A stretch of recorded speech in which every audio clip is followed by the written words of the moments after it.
Okay, so let's category go over the show because I didn't see a lot of the matches. All right. Which one? NXT? No, I didn't see NXT. Okay.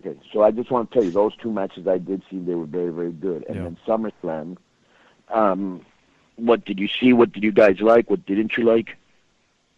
SummerSlam? Yeah. I liked most of it that I saw. I was at work watching it, but I watched bits and pieces like a lot of the matches. Right.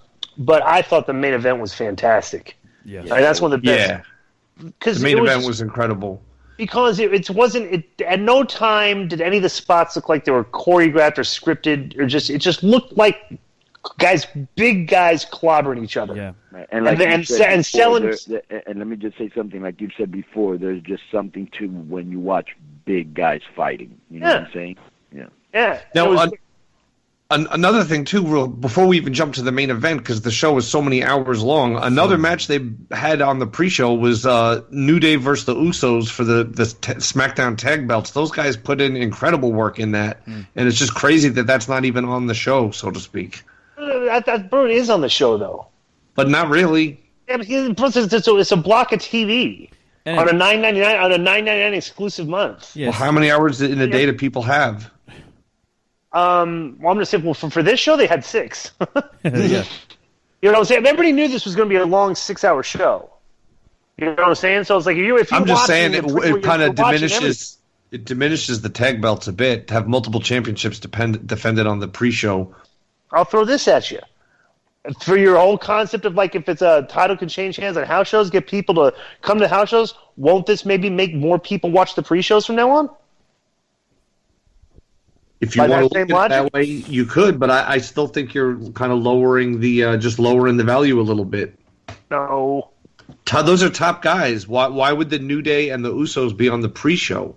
There's underneath people. How many top guys do you have in that company? The Usos and the New Day are money, and the Usos are incredibly talented. You got 2 brands wrestling, okay? It's Hugesy. Hello. Brands wrestling, okay? And you got one made pay-per-view, and you're combining the 2 brands. All right? Some of the matches are going to have to be put on the pre-show, and some of the matches are going to be put on the main show. It's just it's not diminished, because what match would you have taken off the main show? Big Cass versus the Big Show. Yeah. I disagree with that. They want me because they're big guys. I'm just saying, it's like a big boy show, you know? If you're trying to build 2 guys as giant, they're 2 biggest guys in the company. Bro, how brutal was that match? Yeah, that was brutal. 11 minutes long, I didn't see Enzo up there in a Shark Tank just talking shit the whole time was very annoying. He had a bad promo, I thought. And, bro, he's got heat. For them to put him in that shark cage up there, I just kept thinking he's got heat.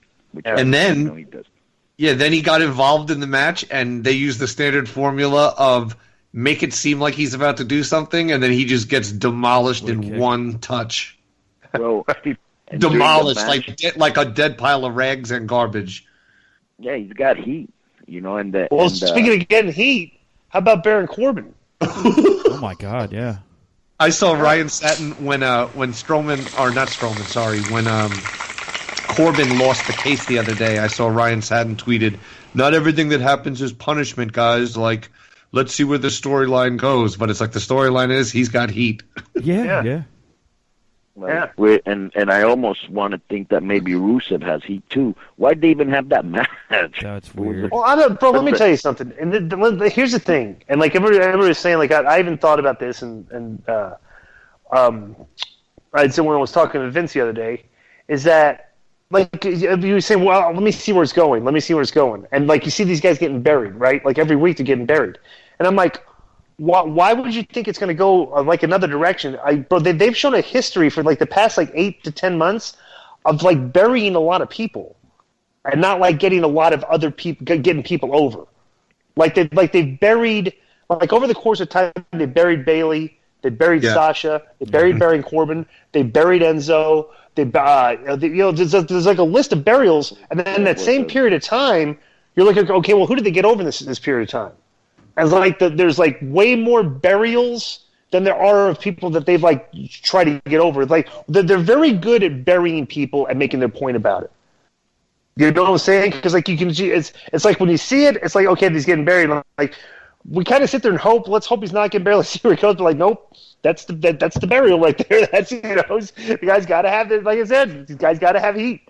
You know, his heat allegedly, according to I believe it's from Dave Meltzer, is that his comments on Twitter was the root of him getting heat and him just mouthing him off. He blocked some employees. Oh yeah, and he blocked a bunch of wrestlers and muted a bunch of wrestlers, like WWE employees and wrestlers, so we wouldn't have to see their stuff. I'm dying to know Baron Corbin. Yeah, I wanted to know who we blocked. Well, but like who he blocked and like who got mad at him for blocking those people. Well, remember I told you guys the other week. I don't think this is like a Vince McMahon thing. Like, you think Vince McMahon really cares about this social media stuff? If he gets a report on his desk that says it, he might.